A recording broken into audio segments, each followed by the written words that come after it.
What's up, guys? How you doing? So today is a new day, of course, and if you guys didn't watch yesterday's video, go watch it because we picked up a new motor for the FD. What is it?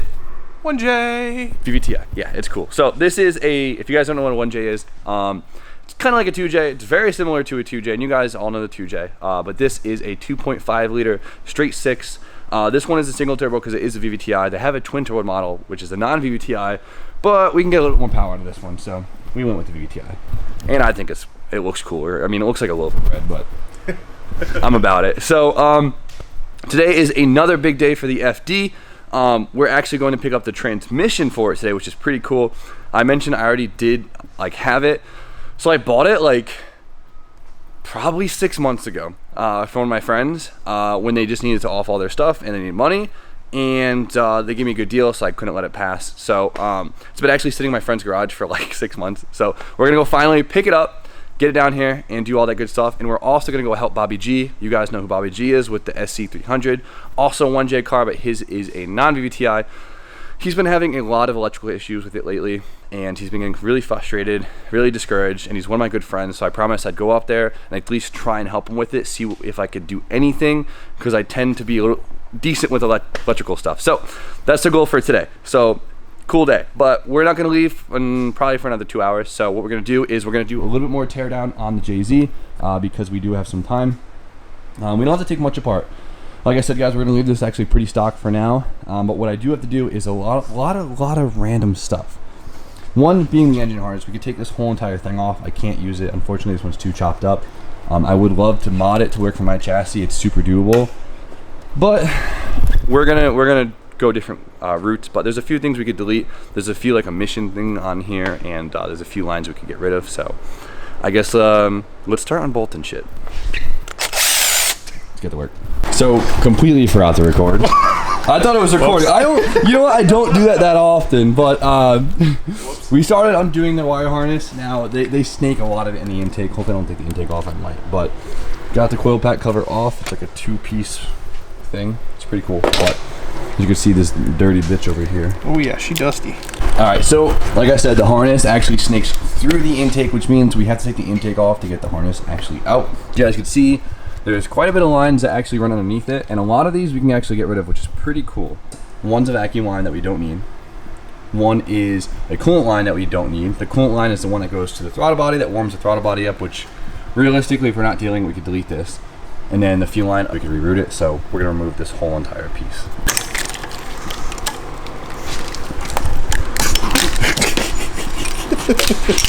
There we go. So hard lines, we don't need.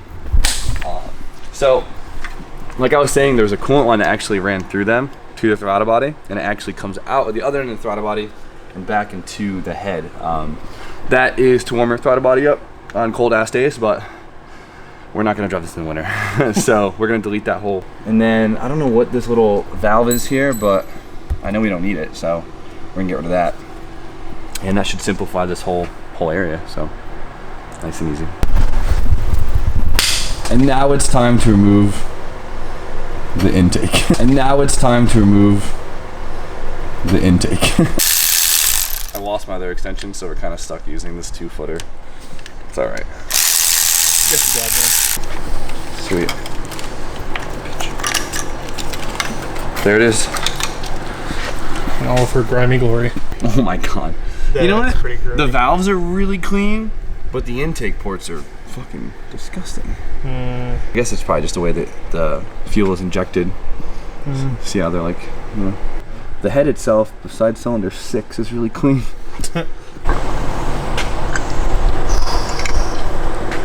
Look at that stank boy.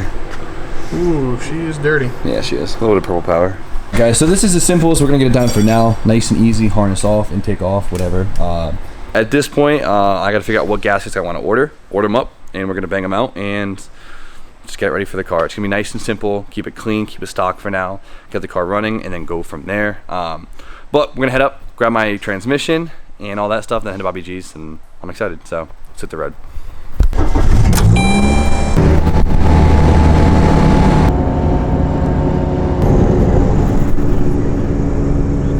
Alright guys, though I might have not seemed it, I picked up this tranny. We got it right here.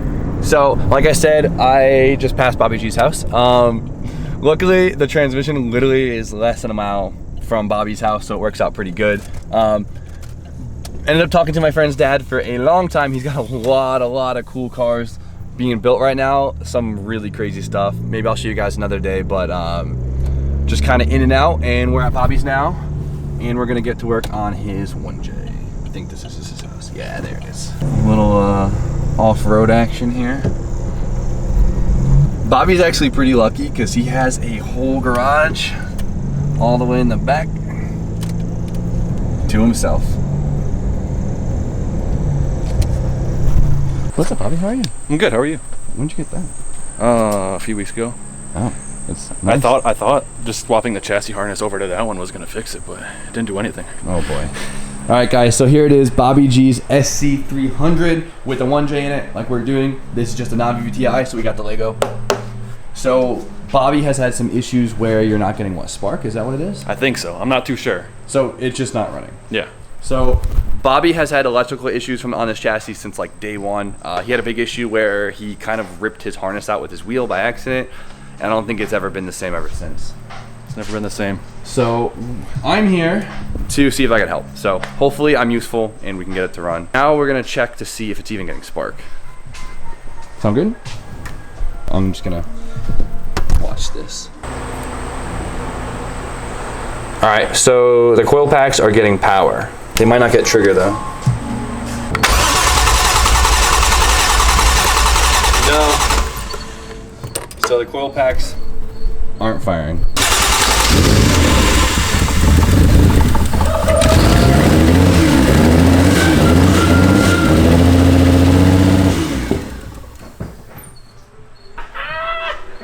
Does it not run like that? Like, No, it runs very smooth. Like, that was really rough. it might seem like we just did a bunch, but we didn't. We changed the ECU to another spare ECU, a third ECU, which you never tried before, right? No. So it just ran. It kind of misfired. It definitely misfired. Definitely, yeah. So now we have to address that. So I don't know. Let's keep poking around. I don't know why the hell that just happened. All right. So I may or may not have forgotten to plug an injector in. We'll find out. What is you doing? Bobby wire.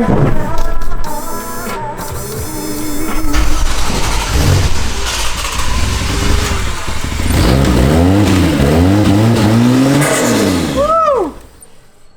I mean, that sounded really good. Yeah, that was a lot better. It didn't want to idle, but. Yeah, it sounded very slow, but it runs smooth now. All right, now we gotta get it to idle. One step at a time. So now that it runs magically, Bobby's fixing the wiring so it runs all for the chassis now instead of him just pushing it to the battery.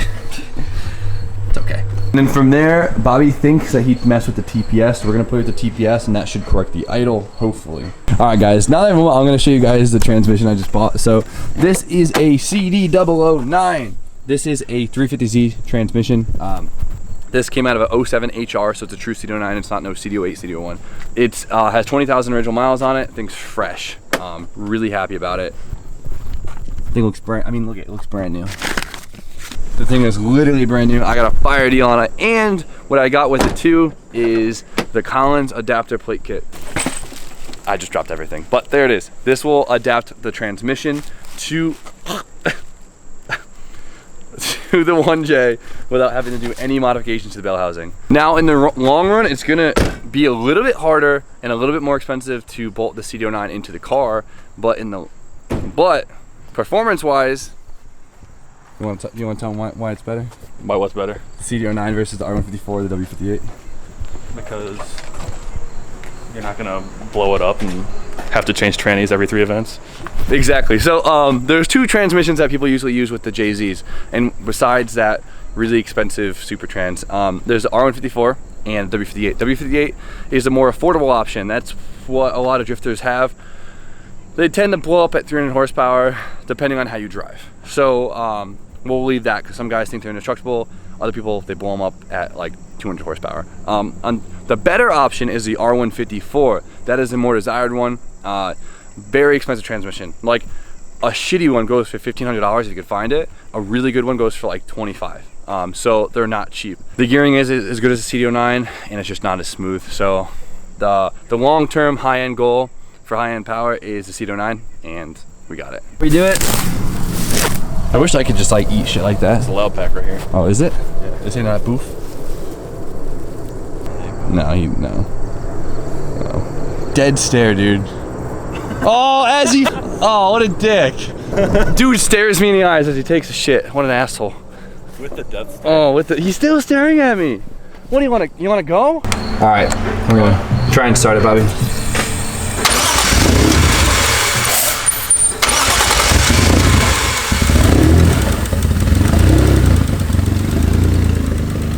Good? Yeah, it's idling on its own. It's idling. Oh, but it's still breaking up. Want me to hit some two-step? It's you.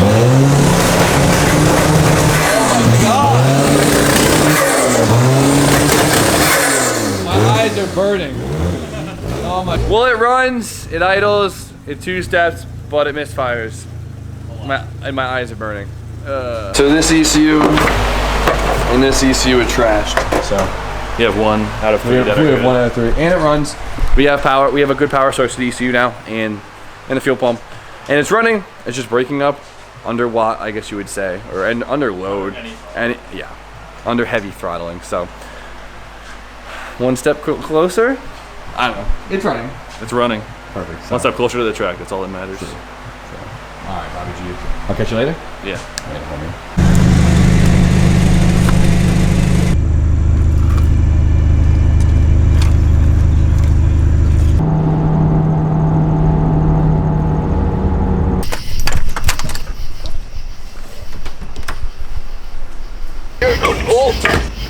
Here we go.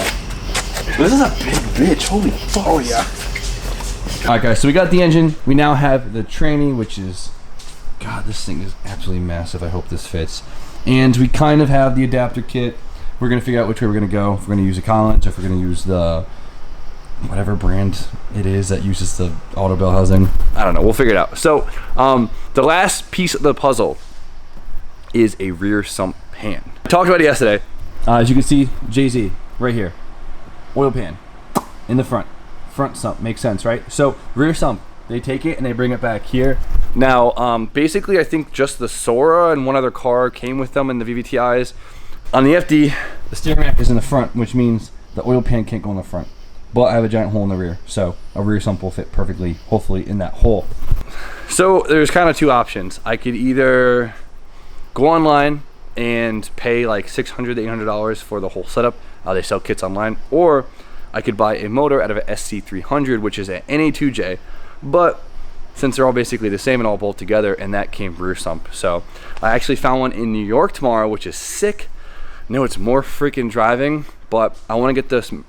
I want to get the oil pan for this engine on, because then we can kind of bolt that engine up to the transmission with the adapter plate and start mocking up things in the bay and seeing how it will fit, and that's a big step. So hopefully that works out.